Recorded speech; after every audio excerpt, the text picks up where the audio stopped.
Мен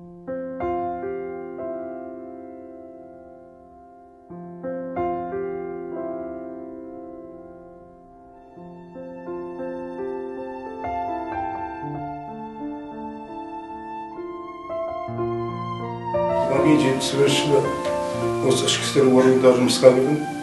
Сол жұмысқа бірден әпсешке жұмыс істедім. 6 айдан кейін кішілікті атадым.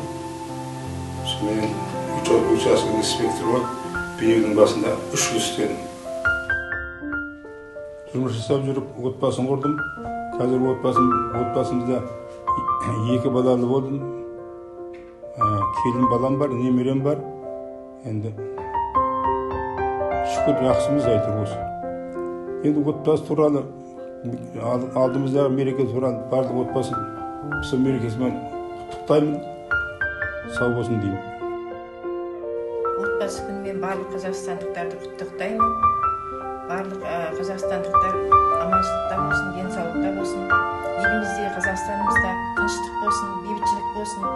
Жастарымыз иман жүзді, тәрбиелі болсын.